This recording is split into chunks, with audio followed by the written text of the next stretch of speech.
আমি যদি ধরেও নিই আসলে আমাদের বিভিন্ন জায়গা থেকে প্রশ্ন আসছে বা চাহিদা আসছে যে আমাদের এই গ্রামে যাচ্ছে না, এই গ্রামের এই অংশে যাচ্ছে না, কিংবা এই ইউনিয়নে এখনো যায়নি। সো এই বিষয়গুলোতে আমাদের কিছু আসলে আবদার আছে বা চাওয়া আছে। এই চাওয়াগুলো বাংলাদেশের যারা সামর্থ্যবান মানুষ রয়েছেন তাদের প্রতি। তার পূর্বে আপনাদেরকে যদি একটা স্ট্যাটিস্টিক্স বলি, আমি দেখলাম যে 4টি জেলা বন্যা কবলিত, মূল যদি 4টি প্রধান জেলা ধরি তাহলে হচ্ছে ফেনী, কুমিল্লা, লক্ষ্মীপুর, নোয়াখালী। এই 4টি জেলায় গ্রাম রয়েছে প্রায় 6300। এখন 6300 গ্রামের মধ্যে আমি যদি একটা গ্রামে একটা ট্রাকে আমি ধরছি অ্যারাউন্ড 700 থেকে 1000 খাবার যায়। একটা গ্রামে আসলে একটা, যেহেতু পুরো গ্রামে এফেক্টেড, তার মানে একটা গ্রামের জন্যই যথেষ্ট। মানে একটা গ্রামে আমার এক ট্রাকের বেশি হলে আরো ভালো, এরকম একটা অবস্থা। সো আমি যদি একটা গ্রামে একটা ট্রাকও পাঠাই, তার মানে আমার এই 4টি জেলাতে 6300 ট্রাক আমার ত্রাণ পাঠাতে হবে, খাবার পাঠাতে হবে। আমরা 4 দিনে অ্যারাউন্ড ধরেন খাবার পাঠিয়েছি আমাদের এই জায়গা থেকে 100-র কিছু বেশি বা শতাধিক ট্রাক। তার মানে এভারেজ প্রায় 6200 গ্রাম, বা ইভেন আমি যদি ধরি 6000 গ্রামে ট্রাক যে যাওয়ার বিষয়টি আলাদা আলাদা 6000 ট্রাক আমার প্রয়োজন। আমরা এই জন্য আমাদের জায়গা থেকে যেটি আসলে করেছি, আমরা উপজেলা প্রশাসন বরাবর পাঠিয়েছি, যে কোনো উপজেলা বা সদর উপজেলা। কারণ প্রত্যেকটি গ্রাম সম্পর্কে, গ্রামে কার নিড, এই বিষয়গুলো লিস্ট আসলে উপজেলা প্রশাসনের কাছে একটি থাকে সামারি আকারে। সো তাদের কাছে পাঠিয়েছি এ কারণে যে ওই প্রত্যেকটা এরিয়া ইন্ডিভিজুয়াল চেনা আমাদের জন্য টাফ, এক। দ্বিতীয়ত ওই উপজেলার কোন রাস্তাগুলোর কি অবস্থা, সেই জায়গাগুলোতে আমাদের এই ট্রাকগুলো নিয়ে যাওয়া আমাদের জন্য অনেক বেশি সমস্যা। এই জন্য আমরা প্রত্যেকটি ক্ষেত্রে অফিসিয়ালভাবে উপজেলা প্রশাসনের সাথে যোগাযোগ করে তাদের কাছে পাঠিয়েছি। তারা তাদের জায়গা থেকে যেখানে মনে করেছে যে এই গ্রামে বা এই ইউনিয়নে প্রয়োজন, তারা তাদের জায়গা থেকে ওইভাবে পাঠিয়েছে। আমি আপনাকে শুধু গ্রামের স্ট্যাটিস্টিক্স দিয়ে এটি বোঝালাম যে আমি যদি এক গ্রামে একটি করে পাঠাই, তারপরও আমার অ্যারাউন্ড এরকমই হবে, মোর দেন 50% বা তারও বেশি জায়গা আসলে পৌঁছাবে না। এখন এটার সমাধান কি হতে পারে আসলে? এখন এই সংখ্যাটা বেশি হওয়ার কারণে আমাদের কাছে অনেক ভাই বোন আসছেন যারা চাচ্ছেন তাদের ওই এলাকায় পাঠাই, তাদের কাছে ফোন আসছে। কিন্তু আমাদের একটা সীমাবদ্ধতা আছে। এই টিএসসি বা ঢাকা বিশ্ববিদ্যালয় থেকে একদিনে এভারেজে 20টা বা 25টা ট্রাক যদি যায়, এটা দিয়ে পুরোটা কমপ্লিট করা পসিবল না। এই জন্য আমরা চাই বাংলাদেশের যারা সামর্থ্যবান ব্যক্তি রয়েছেন, আমরা তো দেখছি শত কোটি টাকার বা হাজার কোটি টাকার মালিক অনেক ব্যক্তি বাংলাদেশে আছেন, আসলে এই 16 বছরে তারা তৈরি হয়েছেন। তো তাদের আমাদের জায়গা থেকে আমরা রেসপেক্টফুলি প্রথমে আহ্বান জানাচ্ছি। এই টাকা কিভাবে হয়েছে এটা আমরা প্রশ্ন করতে চাই না আপাতত, এটা নিয়ে আমরা একসময় কথা বলবো। কিন্তু আপাতত তাদেরকে রেসপেক্টফুল জায়গা থেকে একটা কথা বলি, আপনাদের জায়গা থেকে ব্যক্তিগত উদ্যোগ দিয়ে আসলে গ্রাম ধরে ধরে এই জায়গাগুলোতে বা ইউনিয়ন ধরে ধরে ত্রাণ পাঠানোর ব্যবস্থা করা উচিত। মানে দেশের এই সংকটকালীন সময়ে এটি করা ছাড়া আমরা যদি এই অবস্থাকে স্থিতিশীল করতে চাই, এটি খুবই টাফ হয়ে যাবে। এটা এক।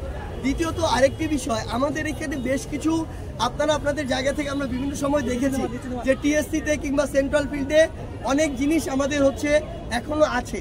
এখানে বেশিরভাগ যেই জিনিসগুলো আছে, প্রথমত এগুলো হচ্ছে কাপড়। এখন আপনি আমাকে বলেন, যখন এই বন্যা কবলিত একটি অবস্থায় একটা মানুষ আবদ্ধভাবে একটা আশ্রয় কেন্দ্রে বা কোনো একটি সিকিউর জায়গায় থাকে, সেখানে আসলে কাপড়টা কতটা ইম্পর্টেন্ট বা কাপড়টা এই মুহূর্তে দিয়ে এটা কতটা যুক্তিযুক্ত। আমার ধরেন লিমিট আমি 10টা ট্রাকই পাঠাবো বা 25টা ট্রাক পাঠাবো, তো আমার তো খাবারটা বেশি ইমার্জেন্সি। এক কাপড় পরে মানুষ চাইলেও 10 দিন থাকতে পারে, কিন্তু একটা খাবার না খেয়ে মানুষের 3 দিন থাকা তো সম্ভব না। সেই জায়গা থেকে আমরা খাবারটিকে প্রায়োরিটি দিচ্ছি এবং অবস্থা কিছুটা স্বাভাবিক হলে, বন্যার পানি কিছুটা নেমে গেলে এই কাপড়গুলো যেভাবে ডিস্ট্রিবিউট করা যায় সেভাবে দিব। এই জন্য এখন এখানে কাপড়গুলো দেখে হয়তো কিছুটা মনে হচ্ছে অনেকের যে আমাদের ত্রাণগুলো এখানে থাকছে, ত্রাণ থাকছে না। প্রত্যেক দিন তো ত্রাণ আসছে, সেগুলো জমা হচ্ছে। এমন যদি হতো যে এখন আমাদের যতগুলো এখানে ত্রাণ আছে তার ডাবল কোনোদিন আপনি একদিন হঠাৎ করে দেখছেন, তার মানে আমাদের কিছু স্টোর হয়ে গিয়েছে, থেকে গিয়েছে, এমনটা কখনো হয় না। প্রত্যেক দিন আমরা আগের দিনেরগুলো সারা রাতের মধ্যে প্যাক করে ফেলি, আবার সকাল থেকে আসা শুরু করে। এই জন্য আমাদের এখানে আছে, বাট বেশিরভাগই কাপড়। সো সেই জায়গা থেকে আমরা বলি এই কাপড়গুলো আমরা পাঠাবো, জাস্ট পানির অবস্থা যদি কিছুটা স্বাভাবিক হয়, কিছুটা নেমে যায়। আরেকটা জিনিস হচ্ছে, আমরা এখন যারা রয়েছে আসলে তাদেরকে অনুরোধ করব কাপড় না পাঠিয়ে, সেটা আমরা আরো 7 দিন 10 দিন পরে করতে পারি। আমাদের আসলে ত্রাণের প্রয়োজন, অর্থের প্রয়োজন। ত্রাণটা আপনারা যদি নিজেরা কিনে পাঠাতে পারেন সেটা আমাদের জন্য আরো সহজ হয়, কারণ আপনারা যখন অর্থ দিয়ে যান সেই অর্থ নিয়ে আমাদের আরেকটা দিনকে বাজারে যেতে হয়, আবার সেখান থেকে আনতে হয়।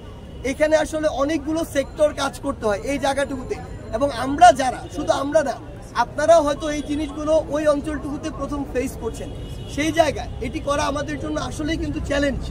তারপরে আমরা আমাদের জায়গা থেকে চেষ্টা করছি। এই জন্য যারা আসলে সহযোগিতা করতে চান আমাদের এখানে এসে, আমরা অনুরোধ করবো ত্রাণ দিয়ে।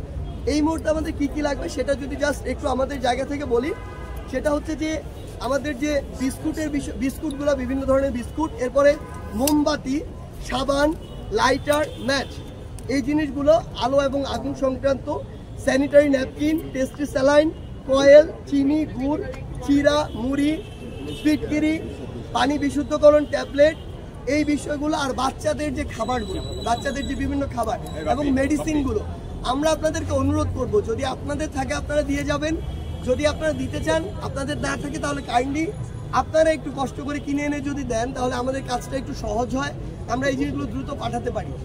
আর আরেকটি জিনিস আপনাদের উদ্দেশ্যে বলতে চাই, সেটি হচ্ছে যে এই যে বিভিন্ন জায়গায় উপজেলা প্রশাসন থেকে ইউনিয়নের বিভিন্ন জায়গায় আমরা আমাদের জায়গা থেকে বলি, ওই রুট লেভেলে আমরা যারা যেই টিম 2-3 জন এখান থেকে যায় তাদের কিন্তু প্রত্যেকটা জায়গা চিনে চিনে দেওয়া সম্ভব নয়। প্রত্যেকটা মানুষ আসলে এলাকার প্রতি কিছুটা বায়াস। এই জায়গায় আমাদের অনুরোধ থাকবে আমাদের এই প্ল্যাটফর্মের পক্ষ থেকে, বৈষম্য বিরোধী ছাত্র আন্দোলনের পক্ষ থেকে, যে যেই এলাকাতেই খাবার যাক না কেন এটার যেন সমবন্টনটা হয়, এটা আপনাদের ওই এলাকার ওই জায়গা থেকে নিশ্চিত করতে হবে। আমাদের ধরে ধরে করা সম্ভব না। এইটুকু নৈতিকতা কিংবা এইটুকু আপনার ব্যক্তিগত দায়িত্ববোধের জায়গাটি থাকতে হবে যে এলাকায় যখন যায়, হোক উপজেলা প্রশাসনের মাধ্যমে, হোক ট্রাকের মাধ্যমে, একটি পাড়ায় গিয়েছে মানে ওইখানে খালি করে দিতে হবে, ব্যাপারটা যেন এমন না হয়। এইটুকু দায়িত্ব নিতে হবে। এবং সবচেয়ে ইম্পর্টেন্ট, একটি বা দুটি প্ল্যাটফর্ম দিয়ে আসলে এখান থেকে ওভারকাম করা খুবই টাফ। আমাদের অনুরোধ থাকবে, এটা যেমন একটা সেক্টর, আমরা দেখেছি আরও বিভিন্ন 2-1টা ফাউন্ডেশন দেখছি যে তারা তাদের জায়গা থেকে খুব ভালো করে কাজ করছে। আমরা চাই বাংলাদেশে অন্তত এরকম 100টা ফাউন্ডেশন এই মুহূর্তে কাজ করুক, বা 100টা ব্যক্তি বা কোম্পানি কাজ করুক, যারা প্রত্যেক দিন এরকম 20টা-25টা করে ত্রাণ ওই এলাকাটিতে পাঠাবে। আরেকটা অনুরোধ করতে চাই, মানসিকভাবে প্রস্তুতি নেওয়ার জন্য বাংলাদেশের সামর্থ্যবান কিংবা অন্তর্বর্তীকালীন সরকার সহ বিদেশি যারা সংগঠন রয়েছেন তাদেরকে এটুকু অনুরোধ করতে চাই, পানি নেমে যাওয়ার পরে যেই চ্যালেঞ্জটা আসছে এটা সবচেয়ে বড় চ্যালেঞ্জ। একটা মানুষের বা একটা পরিবারের 10 দিনের খাবার খেতে হয়তো সব মিলে খরচ 10,000 টাকা হতে পারে, কিন্তু যার বাড়ি ভেসে গিয়েছে, যার ফসলি জমি ভেসে গিয়েছে, ফসল ভেসে গিয়েছে, গবাদি পশু ভেসে গিয়েছে, ওই মানুষটাকে মিনিমাম একটু স্বাবলম্বী করতে বা একটা ঘরে আশ্রয় দিতেও কয়েক লক্ষ টাকার প্রয়োজন। সো ওই খরচটা কিন্তু বিশাল বড় একটা খরচ। আমরা আপনাদেরকে অনুরোধ করব, আপনারা মানসিকভাবে এইটুকু প্রস্তুত হন, কারণ আলটিমেটলি পুরো দেশের এই সিস্টেমটা একটা চেইন সিস্টেম। দেশের একটা পার্ট বা দেশের অসংখ্য এরকম লক্ষ লক্ষ মানুষ যদি অর্থনৈতিকভাবে বা সামাজিকভাবে এরকম একটা দুর্দশাগ্রস্ত অবস্থা দিয়ে যায়, তাহলে আগামীতে এটার সাফারার কিন্তু আমরা সবাই হব। তাই আমাদের জায়গা থেকে ওই সামর্থ্যবান ব্যক্তিদের প্রতি এই অনুরোধটা থাকবে, আমরা যেন মানসিকভাবে ওই পরবর্তী ধাপে সকলকে সহযোগিতা করার, 1টি হোক, 2টি হোক, 10টি হোক, এরকম ফ্যামিলির দায়িত্ব নেওয়ার বা একটি আবাসস্থল করে দেওয়ার এই চিন্তাটা এখন থেকে মাথায় রাখি। আচ্ছা, আমাদের জায়গা থেকে প্রথম একটা কথা বলি, কথাটা হচ্ছে এই যে ফারাক্কাবাদ সহ শুরু করে বাংলাদেশের যে প্রধানত 3টা দিক থেকে ভারত বা তৎসংলগ্ন যে রাষ্ট্রগুলো রয়েছে সেগুলো থেকে নদীপথের মাধ্যমে যে পানিগুলো আসে, আমাদের প্রথম কথা হচ্ছে যে এই যে কাজগুলো, এগুলো অবভিয়াসলি একটি পলিসির মাধ্যমে, একটি প্রোটোকলের মাধ্যমে হওয়া উচিত, একটি নিয়ম নীতির মাধ্যমে হওয়া উচিত। এখন পার্শ্ববর্তী যে আমাদের দেশগুলো রয়েছে যাদের সাথে আমরা সরাসরি কানেক্টেড, তারা যদি বাংলাদেশ রাষ্ট্রের কথা চিন্তা না করে শুধু নিজেদের সুবিধার কথা চিন্তা করে কোনো একটি বাঁধ ইচ্ছা মতো খুলে দেয়, তাহলে আমরা বলবো যে এই কার্যক্রমটি বা তার এই কাজটি পরবর্তীতে বাংলাদেশের সাথে তাদের সম্পর্ক কেমন হবে সেটি নির্ধারণ করবে। আমাদের জায়গা থেকে স্পষ্ট বার্তা, এরকম কোনো কিছু হওয়ার পূর্ব থেকে যেন বাংলাদেশের অন্তর্বর্তীকালীন সরকারের সাথে কথা হয়, সেটির একটি লিমিট নির্ধারণ হয় এবং আমরা যেন সেটির পূর্ব প্রস্তুতি নেওয়ার উপযুক্ত সময় পাই। আমরা কখনো এটি বলবো না অবিবেচকের মতো যে আপনার ওইদিকে পানিতে ভেসে যাক তারপর আটকে রাখতে হবে, কিন্তু এটা যেন নিয়ম মাফিক, একটি প্রোটোকল মাফিক, একটি পরিবার মতো হয়, সেটি আমাদের জায়গা থেকে স্পষ্ট চাওয়া। এবং অবশ্যই পূর্বে থেকে এই বিষয়ে আলোচনা থাকতে হবে এবং ওই অনুযায়ী যেন আমরা আমাদের কর্মপদ্ধতি নির্ধারণ করতে পারি, সেই সময়টুকু থাকতে হবে। তা না করে কেউ যদি এরকম কিছু করে, স্পষ্ট আমাদের কথা, এটি আমাদের আন্তঃরাষ্ট্রের যে সম্পর্ক সেটি নির্ধারণ করবে। আর আমাদের জায়গা থেকে যদি বলি, আমরা অলরেডি একটি টিম ফর্ম করছি, যেই টিমটি অন্যান্য যদি কোনো এরিয়া এফেক্টেড হয়, ওই এরিয়া যেন এখনকার অভিজ্ঞতা থেকে কাজে লাগিয়ে সামনে এর চেয়ে ভালোভাবে শৃঙ্খলভাবে যেন আমরা পরে কাজগুলো করতে পারি।